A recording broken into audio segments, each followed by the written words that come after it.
Kisah sahabat Nabi Umair bin Sa'ad, gubernur yang sangat sederhana.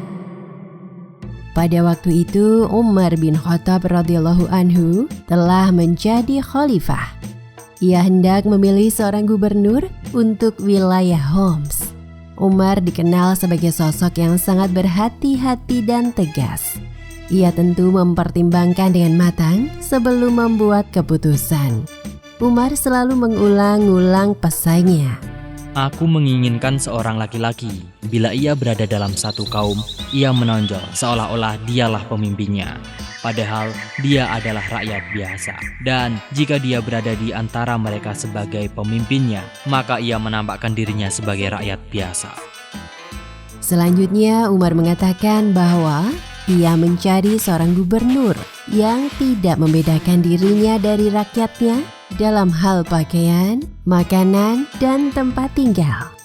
Seorang gubernur yang menegakkan sholat, membagikan harta dengan kebenaran, menetapkan hukum dengan adil, dan selalu terbuka pintu rumahnya saat rakyatnya ingin mengadu. Berdasarkan peraturan yang tegas itulah, Umar bin Khattab memilih Umair bin Sa'ad untuk menjadi gubernur di Homs. Saat mendapat tawaran tersebut, Umair berusaha menolaknya dengan menyampaikan alasan dan permohonan maaf, tetapi sia-sia. Umar tetap mengharuskannya menerima tawaran itu, sehingga Umair akhirnya tunduk kepada keputusan sang Amirul Mukminin.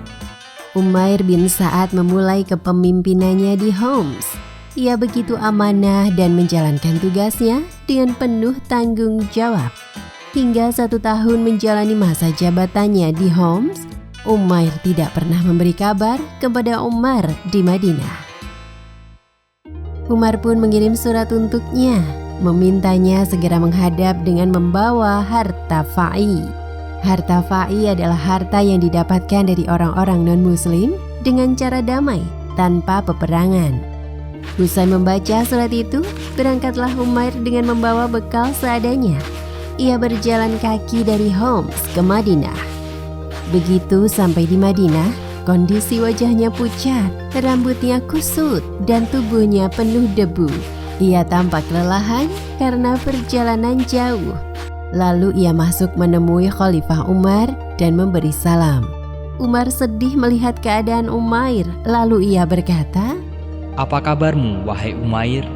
"Keadaan saya sebagaimana yang engkau lihat. Bukankah engkau melihat saya berbadan sehat? Saya membawa dunia yang saya tarik tali-tali kekangnya." Umar menyangka bahwa ia membawa banyak harta. Lalu Umar bertanya tentang yang dibawa oleh Umair. Umair pun menjelaskan bahwa ia hanya membawa tas yang berisi bekal makanan, wadah makan, tempat air minum dan wudhu, serta tongkat untuk menopang tubuh dan menjadi senjata jika ada musuh yang menyerang. Umar kembali bertanya, "Apakah engkau berjalan kaki?" "Iya, wahai Umar." "Tidak adakah seorang muslim yang memberikan seekor kuda untuk engkau tunggangi ke sini?" "Mereka tidak menawarkan dan saya tidak pula memintanya." "Buruk sekali sikap mereka." "Bertakwalah kepada Allah, wahai Umar. Allah telah melarang kita berbuat ghibah." "Apa yang engkau lakukan mengenai tugas yang kami berikan kepadamu?" "Saya meletakkan apa yang telah saya kumpulkan pada tempatnya.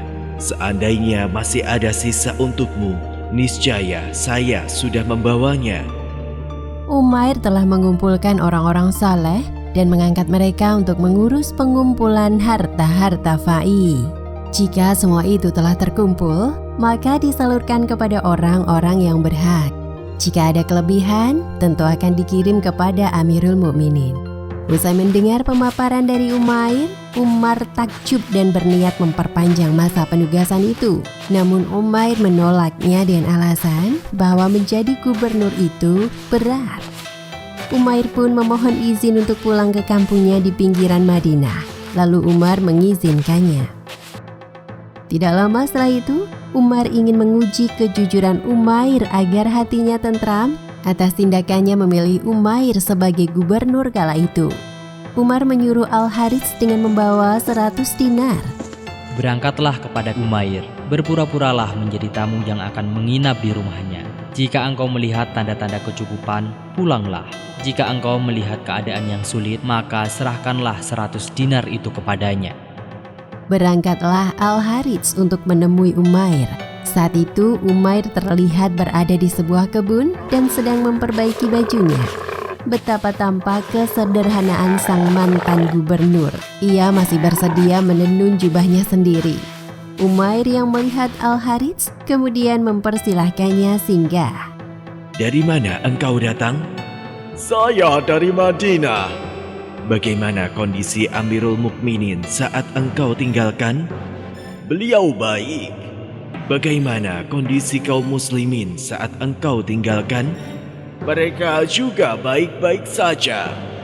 Bukankah Umar telah menjatuhkan hukuman hudud? Benar, dia telah mencambuk anaknya karena perbuatan keji. Ya Allah, berilah pertolongan kepada Umar. Saya mengetahui dia berlaku keras karena kecintaannya kepadamu. Selanjutnya Al-Harits menginap di rumah Umair sebagai tamu selama 3 hari. Saat itu keluarga Umair hanya memiliki biji-biji gandum. Umair memberikannya kepada Al-Harits, sementara dirinya dan keluarganya makan seadanya. Maka dalam kondisi demikian, ia berkata kepada Al-Harits, Engkau telah membuat kami kelaparan. Bila engkau ingin pergi, kami persilakan. Umair berkata seperti itu dengan maksud bahwa keluarganya tidak memiliki makanan lagi untuk menjamu Al-Harits. Maka dari itu ia mempersilahkan Al-Harits pergi dari rumahnya. Kemudian Al-Harits mengeluarkan dinar dari Umar dan menyerahkan kepada Umair. Amirul Mukminin mengirimkannya untukmu. Gunakanlah untuk keperluanmu. Umair menolaknya. Saya tidak memerlukan harta ini. Tolong kembalikan kepada Umar. Lalu istri Umair berkata, jika engkau memerlukannya, engkau bisa mengambilnya. Jika engkau tidak memerlukannya, engkau bisa memberikan kepada orang-orang yang membutuhkan. Setelah Umair menerima uang tersebut, Al-Harits berpamitan pulang. Karena tidak memiliki wadah untuk uang-uang tersebut, maka sang istri merobek bagian bawah bajunya dan memberikan kepada Umair. Selanjutnya, Umair meletakkan uang itu ke dalam kain itu, lalu ia membawanya keluar dan membagikannya kepada orang-orang yang membutuhkan. Uang itu pun habis disedekahkan. Sementara itu, Al-Harits menemui Umar. Ia menceritakan bahwa hidup Umair sangatlah susah. Umar bertanya tentang penggunaan uang 100 dinar itu. Apa yang Umair lakukan dengan dinar-dinar itu? Saya tidak tahu. Maka Umar menulis surat untuk Umair yang isinya adalah meminta Umair datang menghadapnya. Umair pun berangkat ke tempat Umar. Setelah bertemu Umar, selanjutnya ia dimintai keterangan tentang dinar itu. Umair menjawab dengan jawaban rendah hati. Saya gunakan uang itu untuk kepentingan diri saya sebagai persiapan menghadapi hari nanti, di mana harta dan anak-anak tidak lagi berguna. Semoga Allah merahmatimu. Kemudian Umar memberikan kepadanya 1 wasak bahan makanan atau sekitar 122 sampai 130 kg bahan makanan dan 2 helai baju. Saya tidak memerlukan bahan makanan itu, wahai Umar. Saya masih memiliki 2 sok gandum di rumah. Adapun 2 baju ini saya terima karena istri saya tidak mempunyai baju yang cukup. Tidak lama setelah peristiwa tersebut, Umair wafat. Sampailah kabar tentang kematian Umair kepada Umar. Begitu terasa berat bagi Umar. Ia pun mendoakan Umair. Semoga Allah merahmatinya. Umar berkata kepada para sahabat, Aku berharap mempunyai orang-orang seperti Umair bin Sa'ad sehingga aku bisa meminta bantuan mereka menangani urusan kaum muslimin. Umair bin Sa'ad merupakan seorang ahli zuhud. hidup dalam kesederhanaan dan hati yang bersih. Ia tidak menginginkan dunia dengan segala isinya.